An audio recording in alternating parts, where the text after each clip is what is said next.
Hello and welcome to a midweek Wardy's Waffle Farm update. We've got a few things going on. We haven't been on the land at all this week because of the weather. So we've got this week's update, a look at our Polaris Ranger. One or two people have been asking if they could have a quick look around, a detailed look at the sprayer pack that's on the back of the ATV. So I've got a few minutes looking at that. We also go and look at a 10-metre SIMBA XPRESS at AGRI-LINC near Bourne, and we have a bit of a look around the yard there. And a lot of machinery they've got in there. Also, we have been loading out sugar beet. That's gone into Newark factory as well, so that's really good news to get a lot of that away. So I'll have a bit of a look at that, and also one or two other bits and bobs around the yard, but generally it's the sugar beet mainly this time, and hope you enjoy it. Thank you very much for watching. Please click like, subscribe and the little bell icon to alert you when I post my videos, and hope you enjoy it. We've got some more sugar beet going in the factory at Newark, which is only about 11 to 12 miles away. This has been out the ground now 8 days. You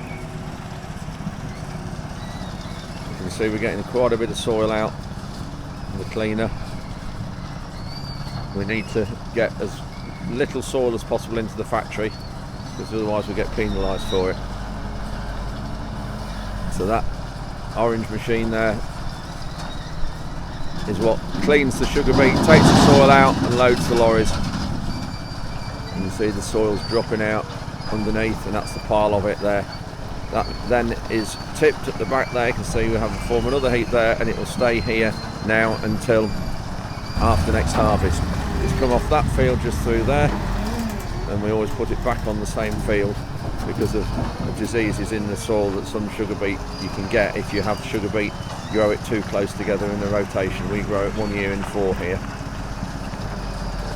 and you can get violet root rot sometimes if it's grown really close. So yeah, local food miles here really short, field to factory about 12 miles.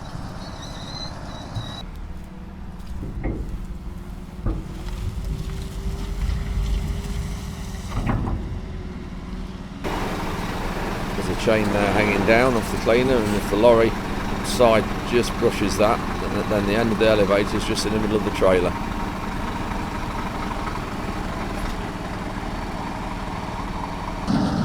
The last time we had any sugar beet away was about 3 weeks ago. Sugars were 17.8%, and that was off this field just here that's green. You can see through this hedge, and it averaged out at about 94 tonnes a hectare, so it did really well for considering it's been so dry this summer.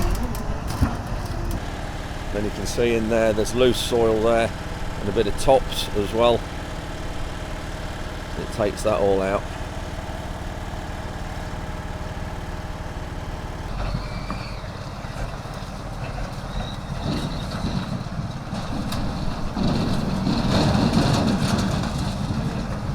I've had somebody ask me, or a few people actually asked me, they've seen this sprayer we have on the Polaris, what it's like. So this is a clip video of it.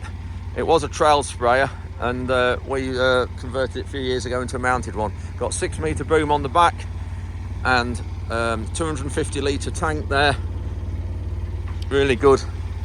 Spraying around the yards, edges of fields. We spray a little bit around the edges of fields with glyphosate as well in the non-crop area, but it's also quite good for going around the yards and any areas like that. We've got hand lance on it here as well with a reel, so that's good as well.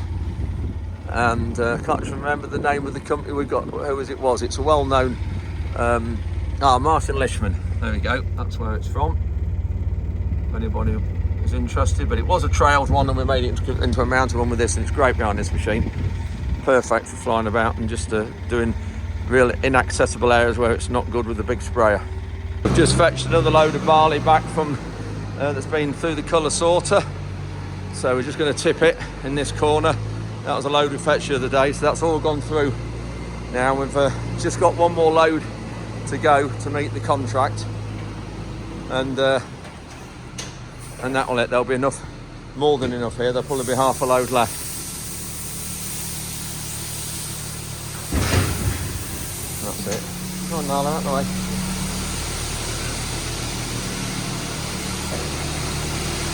Just awkward with these roofs and low buildings. but it's nice and dry. It'll run out here a treat.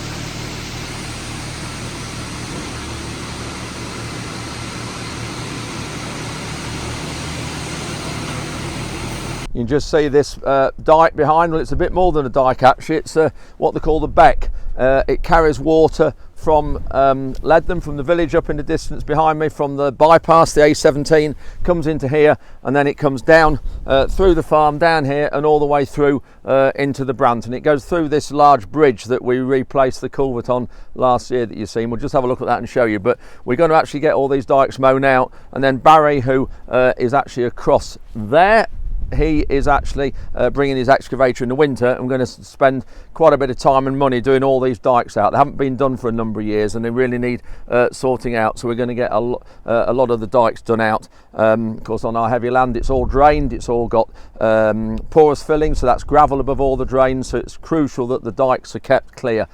Just coming up to the area now where we put these big pipes in. If you remember, that was just over about a year ago actually, as now it was. Let's just switch off. But yeah, that pipe there is a metre diameter, metre and a half, sorry, diameter, and goes right through to here. Now this particular waterway is managed by the Witham Internal Drainage Board, so they will come up to here to clean it out, which is a bit odd. They don't go further when it's just the same waterway, but they only come up to this bridge. And you can see there the size of the pipe, and then you can see how much that's blocked up there. But yeah, this goes all the way right down to where those trees are in the distance, joins what we call the River Brant, and the Brant then joins the Witham, the River Witham, about 3 miles beyond that church spire. That's Brant Bruton Church, and then the Brant joins the Witham, and then it's the Witham, of course, that goes right through the middle of Lincoln and out through Boston and out into the North Sea. I've got a few guys here from KWS, the plant breeders, and obviously they do sugar beet varieties as well. And we're just looking at virus yellows, and that's one of the diseases you can get that's aphid carrying. And just having a word here with Ben. So what's the idea? What are you doing this for, Ben? Is it something you're doing around the area? So we're looking all across the beet growing area in the UK. Yeah. What we're after is examples of leaves expressing symptoms of virus yellows. Yeah. Which is a complex of 3 virus strains. So you can see here the yellowing, yeah, interveinal yellowing. The leaves are thick, a little bit crispy. You may be able to hear that. Crunchy, yeah. Yeah. So we'll sample these. They'll go away for a PCR test, the same as COVID. Yeah. And we'll identify which of the 3 virus strains you have in the crop here, which is a help for us for breeding, because then we know what we're what we're fighting so against. The fact that obviously this crop has had the seed treatment, the neonicotinoid cruiser one, it's still obviously got a little bit of infection. What would it have been like this year, do you think, without? That's if it had a normal seed treatment. Very yellow, I would say. Very yellow by now. Looking at the virus forecast at the start of the year from Rothamsted, we'd have been standing here and everything would have pretty much been because at yellow. the minute, I mean, it is a really green crop, this is, and so I think at the minute our sugar beet yields are really good at the moment. I think we've done one field, only had one field in the factory, and that came out at 95 tonnes a hectare. Oh, that's excellent. So I think obviously if without the neonics, it wouldn't have been up there. No. Ben's just pulled one of the roots out. Looking at that, lovely shape, not particularly big, but nice shape. But it's interesting, the soil, it's wet now right down to the bottom, whereas a couple of weeks ago it was still dry, that was. Got this bit finished off.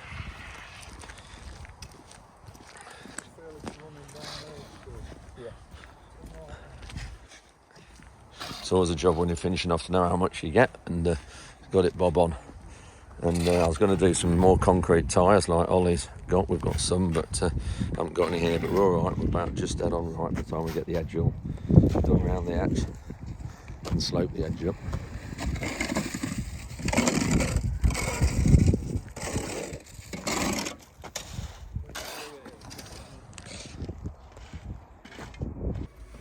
Just show you one other little job we're doing.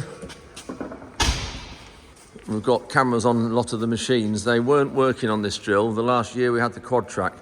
When they were fitted, they were there was a problem with them, I think, and so now we've got the tractor and the John Deere done. We're getting all the cameras sorted, but some of the leads don't work through to the back of the drill, and then we've got a camera at the back up there for when you're reversing back up to hedges and things, so that worked. Then 2 were put underneath here to try and look down at the rollers when these were blocking, and somehow that wire's cut there, so that camera's not working, but they don't work there, they're no good there, so we're going to take those off and end up with one in the hopper, one on the back, and then also apparently there's meant to be one on the back of the tractor, a John Deere one, and yeah, apparently there's meant to be some on the back of the cab up there which will look back on the machine, but they're not there.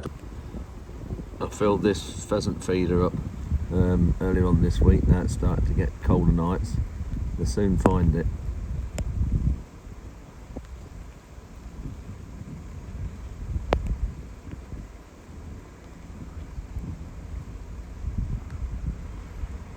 We have a load of these all around the farm. I've just come to AGRI-LINC with Tom and Ruben and Ian.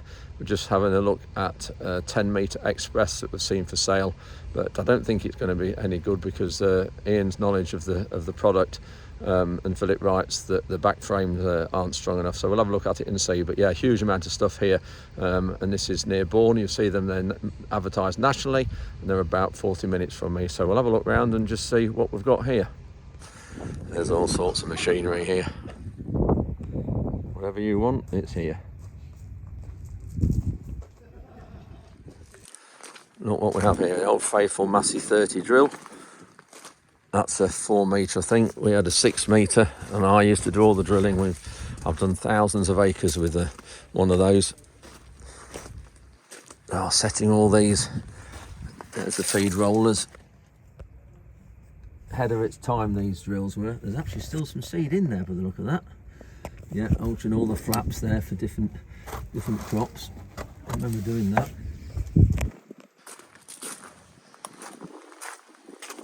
And then platforms at the back. Health and safety on a field day now. So used to ride on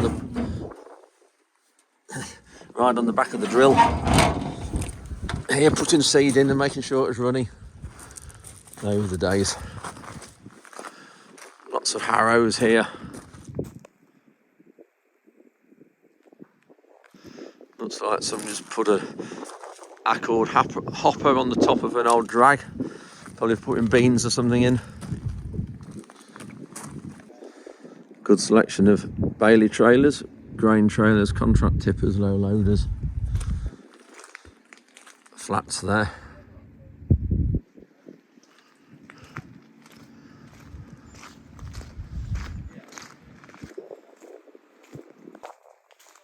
Sumo DTS. Got a lot of drills here. Vardestat. Good old fashioned plough. Look at that. Oh. Last time we ploughed anything, we had the odd trial a few years ago for blackgrass. The last time we did any ploughing or had a plough was 2004. Ruben and Tom looking interested.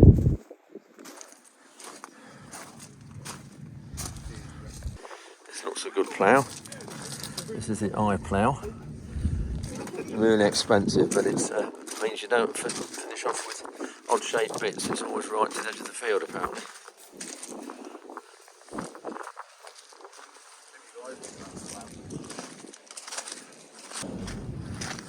Oh, there we go. That's what we've just come to have a look at. 10-metre express.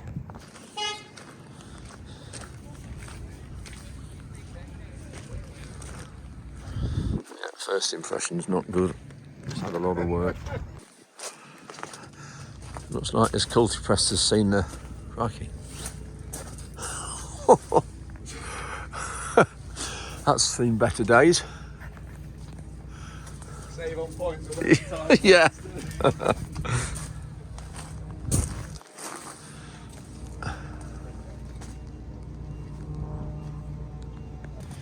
Just looking here at the amount of strengthening this has had done. There's a big plate there. What you say, Ian? Where do you say up here? All this is extra, all that's extra, yeah. All that's extra. Them gussets in there are extra, look. Oh, up there. Checker plate, can you see it? Yeah. Yeah. This is And then up there, some more checker plate in there. That's all been strengthened. Yeah.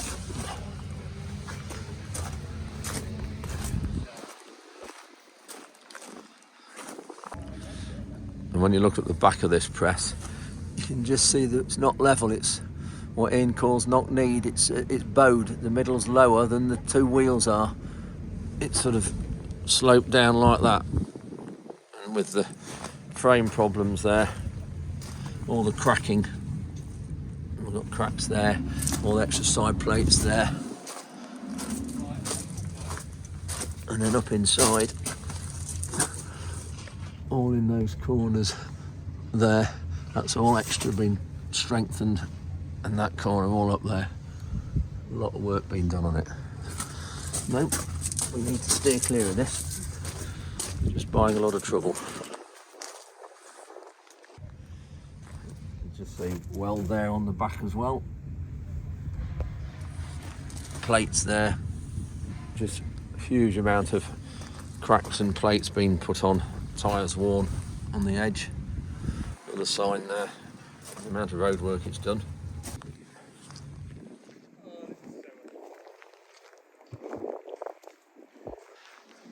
"8-metre Sprinter drill.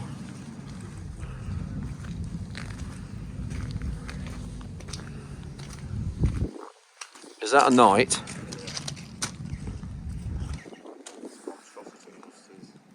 So you want one of these then instead of a disc machine? Oh, look at that. Just a wobble weld. Yeah.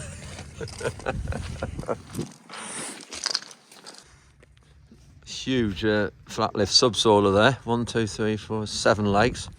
Now what that is, Ruben, that just shows your youth. We used to have one of those. A cousin's harrow for sugar beet land. And you'd wear these down, then you'd extend them through the frame here and then tighten them on the bolt. So now they were one of the earlier sugar beet cultivation tools for your sugar beet land. But as you can imagine, having bars like this, they don't take a lot of blocking. And it would help if it would go round, which that doesn't. Interesting design. It's a Gregoire Besson Discordant chassis, but then it's had some different legs put on it, different discs. I've seen these little crimp ones, but I haven't seen the concave crimp ones like this. And at the back it's got the wavy discs, like the Vardestat. Missouri direct drill. We didn't have one of these on our direct drilling day. Same as all these direct drills. I know people who got them said they're fantastic, and other people don't like them. Depends on the year and the soils, I think. These little skips looks handy. I wonder often whether we ought to have one or two of those for scrap and things, but we haven't got a scrap bin. We have to tip it manually. But other things as well, how that'd be handy. If you're looking for a brush for your forklift bucket, looks like this is where you need to be. Access platforms as well.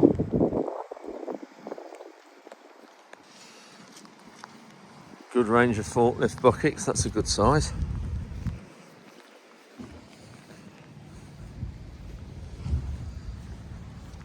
And also grain pusher blades. These look very well made.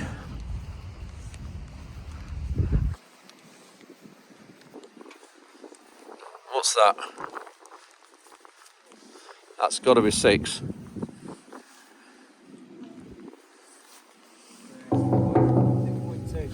Yeah, I thought so.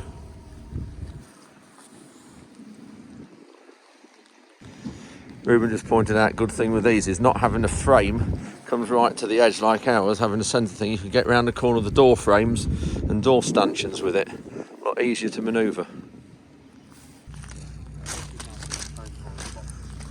Pro Forge version of the Joker or the Express.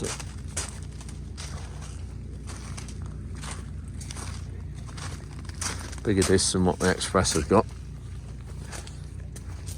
That's it. It's called the inverter. There's the Pro Forge mole ploughs with their serrated disc to cut the ground to stop you giving so much heave. An expander on the back as well. twin leg mole plough.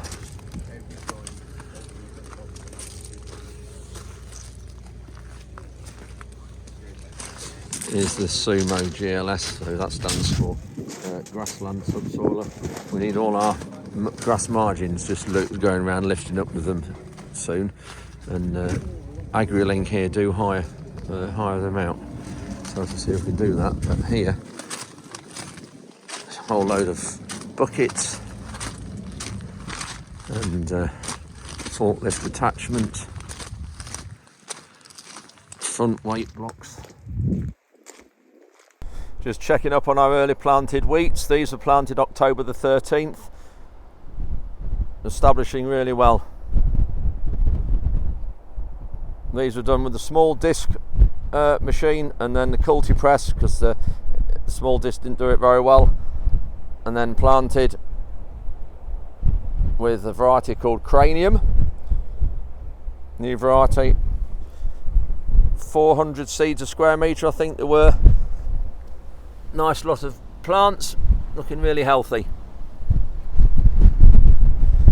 Then going across to the other side of the track here, looking into the sun.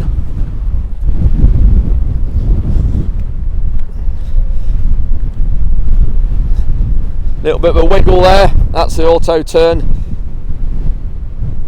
Tom was just still setting it up, but we've about got there now. But these crops looking really well. Pleased with these. The crop last year here was oats, so hopefully this will be a good yield. Let me just get out the wind, but this is the first time these fields have been winter wheat for 10 years. They've been spring crops for the last 10 years because of blackgrass. There was so much blackgrass in these fields 10 years ago, you had to part the blackgrass to see what crop was growing underneath it. And we've had a complete change of policy. No winter wheat on this land and any other fields that's been bad for blackgrass. So for me, it's really satisfying to see here that we've had so much blackgrass, but we've got rid of it by doing different things. So it just shows you can get rid of blackgrass. So here we are, found the hedge cutter. It's Fen Farm Pest Control. You saw them clear a wasp nest in the office roof a few weeks ago. And this you can see here is a smaller dike. And some of these dikes are really small, so there'll be a job with the excavator bucket to crowd round and do it out, but we'll get them all done. And he's doing a good job with the hedges. Here's Jason. See down there. And we do all our hedges every year. Don't do these 1 in 3. Makes a real mess of them when you cut them. We just take the twigs off, the long ends off, and it still leaves berries in the hedge. When you look in there, you can still see some berries. So I hope you enjoyed this midweek update. Thank you very much for watching. Oh, just before I go, I just wanted to just show you this main dike that's done out. You just saw a few minutes ago earlier on in this update, this dike here with the new pipe just here, all grown up. We've actually, Jason's got it cut now and all finished off, so we'll be able to get Barry in with his excavator now, be able to see the water in the bottom, and we'll be able to get this dug out, and it'll make a good job of it. But yeah, anyway, hope you enjoyed this week's midweek update. Thank you for watching. Please click like, subscribe and the little bell icon to alert you when I post any videos. And as you know, I was in the beet factory yesterday, having a good look round. It's going to take me a little while to get the videos edited and put together. It's going to have to be, I think, over 2 half-hour updates, but it is really fascinating. And of course it was brilliant because our beet was going in. We managed to watch it being weighed and watched it being sampled as well and tipped as well, so that's fantastic. Anyway, we'll see how we get on getting this edited, but for now, thank you for watching and we'll see you next time.